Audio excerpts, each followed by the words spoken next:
Dear CMA students, आपका बस अब एग्जाम का मंथ आ रहा है, तो ये मंथ अंदर का जो माहौल होना चाहिए वो कैसा होना चाहिए, क्या गलतियां बच्चे अभी भी कर सकते हैं इतना मेरे गाइडेंस करने के बाद भी, इसके लिए मैं वीडियो बना रहा हूं। अगर आपका एग्जाम है तो जरूर देखना है और अपने दोस्तों के साथ भी वीडियो शेयर जरूर करना है।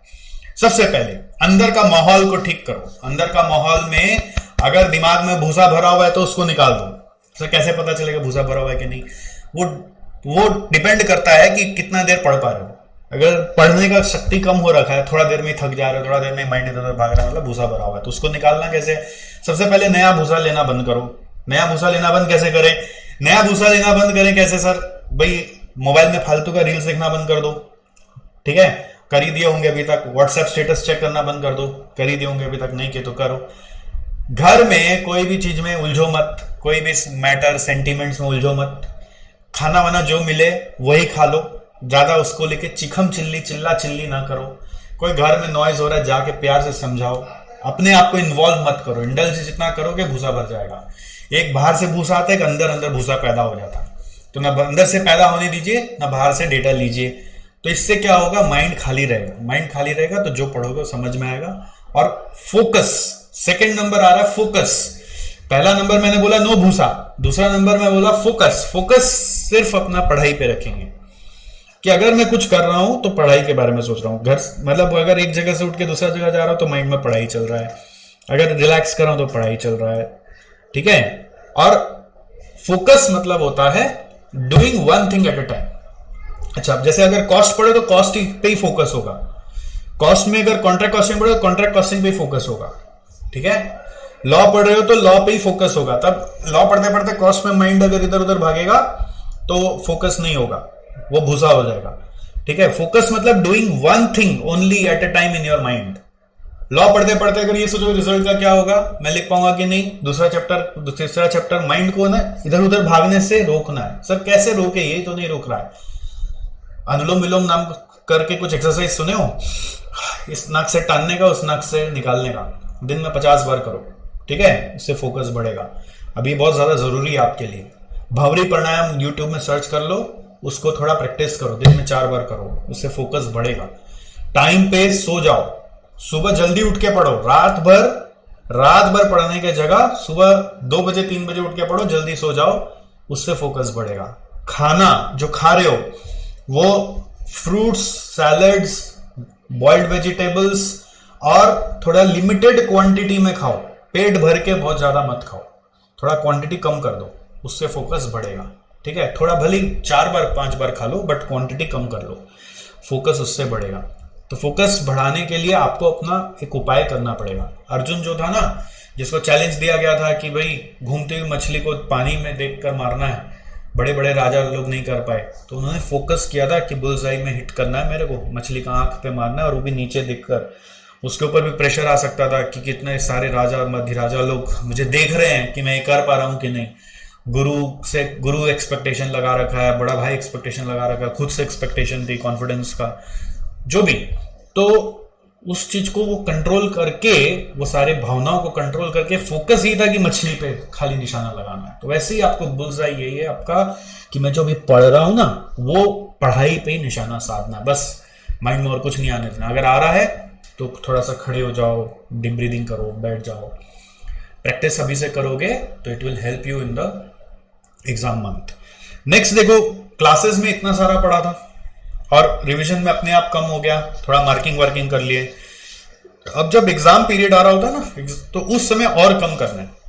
अभी प्रॉब्लम क्या होता है, आपको कोई कान में फूंक देता है, अरे ये 4 सेक्शन आता है, अरे ये वाला टॉपिक का क्या होगा, आप कहीं से ग्रुप्स में खोज के पढ़ लेते हो और घबरा जाते हो। वो सब नहीं करना है, कम कर देना है सब चीज।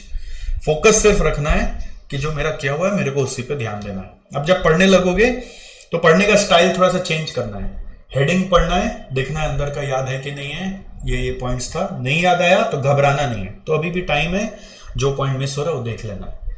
मैं आपको बोलना ठीक है हो जाएगा, ये तो फिर एग्जाम के पहले एक दिन और देखेंगे, हो जाएगा। और ऐसे ही क्वेश्चंस भी, क्वेश्चन देखा, पूरा क्वेश्चन याद आ गया तो पूरा क्वेश्चन नहीं पढ़ना है। अगर आंसर, क्वेश्चन देखकर आंसर याद आ गया तो क्वेश्चन करने का आप जरूरत नहीं है। आप कोशिश करो कि कवरेज ज्यादा से ज्यादा करो, rather than doing one sum and wasting 2 hours on that. वो अब टाइम नहीं रहा। अब टाइम क्या आ गया, कवरेज। मेरे को अब ज्यादा से ज्यादा चीज देख के जाना, नहीं तो मेरा दिमाग से निकल जाएगा कि वैसा चीज एग्जिस्ट भी करता था कि नहीं करता था। तो ये एग्जाम पीरियड में कवरेज लेने का एक सिस्टम होता है, अब इसी को फॉलो करना है। हाँ, जस्ट एक मन की शांति के लिए एक एक चैप्टर में एक आध सवाल प्रैक्टिस कर सकते हो, ये कर सकते हो, हाथ खुल जाएगा थोड़ा सा। अगर प्रैक्टिस रिवीजन में किया ही है तो भी एक सम करके जरूर देख सकते हो, जिससे हाथ खुल जाए कि सिली मिस्टेक्स तो नहीं हो रहे ना। लास्ट, जैसे अब कोई भी इंपॉर्टेंट स्टेज शो होता है तो हम लोग आर्टिस्ट लोग को देखना क्या करते हैं, वो लोग स्टेज रिहर्सल करते हैं 3-4 बार, क्योंकि स्टेज के उस तरफ इतने सारे ऑडियंस होते हैं ना, उनका आंख सब हमारे ऊपर होता है, तो उनको देख के उन लोगों को ना परफॉर्मेंस एंजाइटी भी हो जाती है और थोड़ा एरर हो जाता है। तो उसके लिए उन लोगों को स्टेज पे 5-6 बार 10 बार पहले ही चढ़ा दिया जाता है, जिससे कि स्टेज फियर खत्म हो जाए।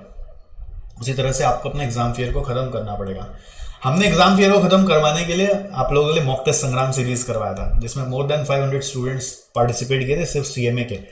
तो I am very thankful for you all that you all participated, and those who couldn't, no worries. अब जो बता रहा हूं उसको फॉलो कर लो तो भी बहुत काम होगा, और जो पार्टिसिपेट किए थे वो लोग को भी ये फॉलो करना है कि उन लोगों को नेक्स्ट लेवल पे जाने को मौका मिलेगा। तो अभी क्या करना है आपको, 1 जुलाई से मान लो 15 जुलाई तक का टाइम आपके पास हाथ में अभी भी रहेगा। मैं ऐसे एक एग्जांपल पकड़ रहा हूं कि 15 जुलाई से एग्जाम है, तो 15 जुलाई के पहले 2 दिन और छोड़ देते हैं, 2 दिन और छोड़ देते तो 13-14 को छोड़ दो, तो 12 जुलाई तक एक बार मानते हैं। तो 1 से 12 जुलाई, 1 से 12 के जगह और कम करा जाए तो 12th लास्ट है, आप चाहो तो 3rd क्या बोलते हैं 4th से 12th भी आप पकड़ सकते हो। मतलब 2 स्लॉट है, क्या तो 1 से 9th जुलाई में जाओ, या तो 4th से लेकर आप 12th तक जाओ। ठीक है, 12th जुलाई तक जाओ। एक रूटीन बनाओ जो कि एग्जाम का मेन रूटीन को कॉपी करके बनेगा। ठीक है, जो भी ग्रुप आप दे रहे हो, जो भी पेपर आप दे रहे हो, उसके जैसा सिमिलर रूटीन बनेगा। अगर आप 8 पेपर दे रहे हो तो 8 पेपर का एक रूटीन बनेगा। तारीख लिख लो, डे लिख लो बगल में, जैसे एग्जाम का एक टाइम टेबल है ना, वैसा सेम टाइम टेबल आप अपने लिए बनाइए। और अगर आप इंटर का एग्जाम दे रहे हैं तो एग्जाम 2 से 5 बजे तक है, तो 12 से 7 जिस दिन पेपर रखोगे अपने रूटीन में, उस दिन 12 से 7 कुछ मत करना। 2 घंटा पहले और पढ़ाई नहीं करना चाहिए, माइंड को सेटल होने देना चाहिए। ट्रैवलिंग में तो चला जाएगा, वो रिलैक्स करो माइंड को। 5 से 7 में ये भी रिलैक्स पीरियड है, आप समझ लेना कि वो आपको ट्रैवलिंग में भुगताना पड़ेगा। और कितना देर ट्रैवल करना है ये सब का भी आइडिया अभी लगा लेना है कि मेरा एग्जाम सेंटर कहां पर है। एडमिट कार्ड वगैरह डाउनलोड करके प्रॉपर गूगल मैप से समझ लेना कैसे जाएंगे, क्या करेंगे, सब फिगर आउट पहले से ही करके रखिएगा। ये नहीं कि उस दिन सब सोचेंगे। प्रिंट आउट वगैरह एडमिट कार्ड जैसे ही आ जाए उसके तुरंत प्रिंट आउट मार लीजिएगा, ये नहीं कि एग्जाम के पहले दिन निकालेंगे। ठीक है, और एडमिट कार्ड का 2-3 कॉपी प्रिंट आउट कर लीजिए, कल को इधर फट गया गिर गया तो टेंशन कम रहेगा, ध्यान रहेगा।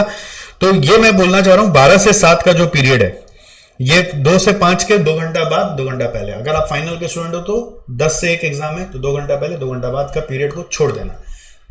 ठीक है, उसके पहले आप देखना, उस जैसे अगर ये मान लो मैं एक रूटीन बनाए 1 जुलाई को अज्यूम करके, तो 3rd जुलाई को मैं पेपर 1 दूंगा। तो आपको क्या चेक करना है, 1 जुलाई से लेकर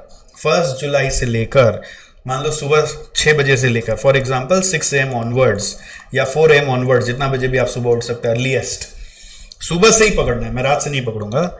जैसे पेपर 1 3rd जुलाई को मैं 12 बजे के पहले तक पढ़ूंगा, तो 1 जुलाई से 6 AM को लेकर 12 बजे के पहले 3rd जुलाई तक, 12 बजे 12 PM है दोपहर वाला, कितना मैं पढ़ पा रहा हूं वो आपको देखना है। और उसकी प्लानिंग अभी से करनी है, कि वो 2 दिन में क्या पढ़ूंगा और कैसे पढ़ूंगा। पढ़ने का तरीका वही है, सारा चीज को कवर करना है, ये नहीं कि एकदम हार्ड चीज को ही देखना है।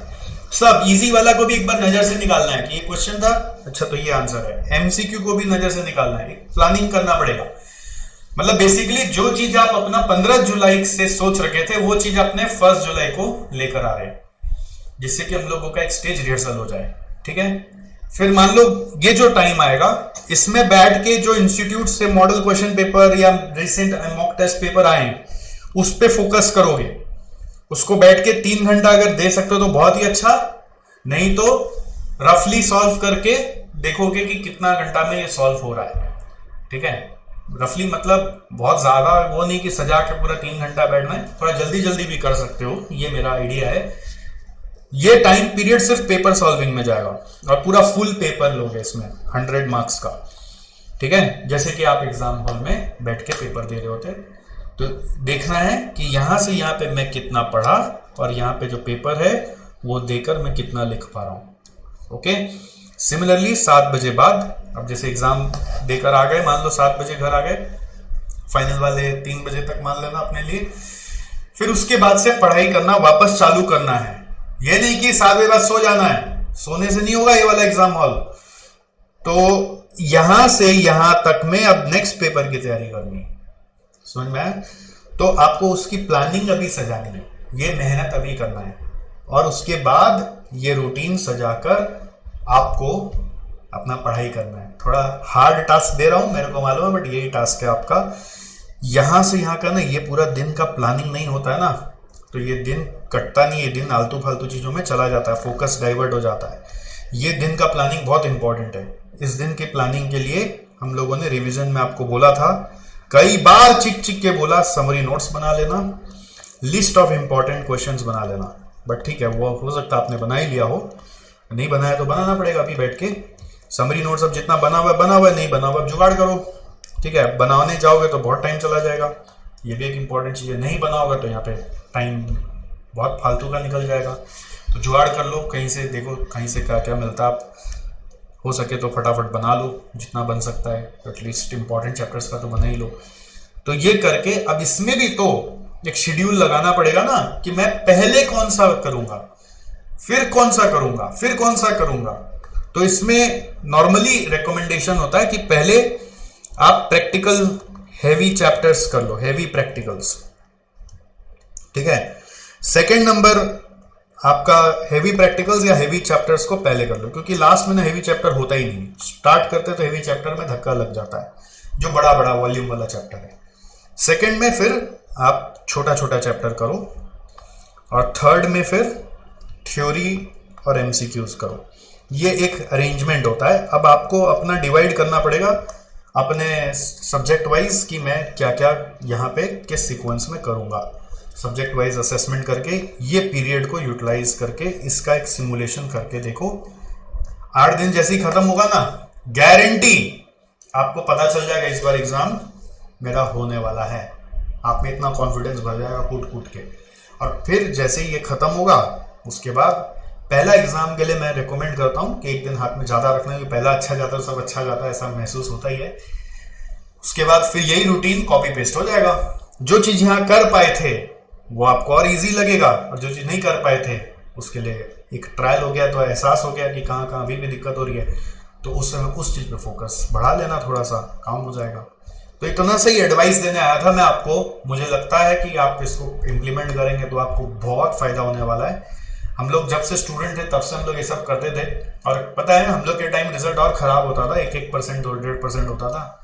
बट मैंने कभी अपने आप को उस 99 में नहीं गिना, मैंने हमेशा अपने आप को उस 1% में गिना था, और इस कारण से हम लोग एक एक बार में पास होते चले गए। तो आप भी अपने आप को उस 1%, या फिर आपके यहाँ तो रिजल्ट 15-20% तक जाता है, तो 15% में गिनो ना आप अपने आप को, कि आप उसमें ही हो और आप पास होने वाले हो। बट पास होने वाला आदमी जो है ना, वो खाली बैठ के रोता रहता है और लड़ता रहता है, झगड़ता रहता है, ऐसा नहीं करता। वो मोटिवेटेड रहता है और फोकस रहता है पढ़ाई पर, उसको बाकी चीज कहीं पर भी डिस्टर्ब नहीं कर सकता। तो अपना ऑरा को थोड़ा मजबूत करो, दूसरों से इफेक्ट होना बंद करो, और फोकस ले आओ अपने यहाँ पर। और जब पढ़ाई करोगे तो सिर्फ पढ़ाई करोगे, खो जाओगे उसमें, सिर्फ पढ़ाई में ही ध्यान रहेगा। जैसे कि पढ़ाई ही कर रहे थे और कुछ मतलब कोई चूंटी भी काट रही थी तो ना ध्यान नहीं था किस कलर की चूंटी काटी है, बस हटा दिया और पढ़ाई में ही ऐसे मगन होके लगे हुए थे। उस निष्ठा से अगर पढ़ाई करोगे और ये स्मार्ट वर्क इम्प्लीमेंट करोगे तो I am sure you will pass this term. And ध्यान रखना, जैसे ही पास हो जाओ मुझे बताना जरूर, मिठाई जरूर खिलाना मेरे को, मेरा तो मेहनत तभी सफल होगा ना आपके साथ। चलिए, थैंक यू सो मच, और हमारे यूट्यूब पे बने रहिएगा। भी एग्जाम के पहले भी बहुत सारे और भी अपडेट्स आएंगे जो आपको बहुत हेल्प करने वाले हैं।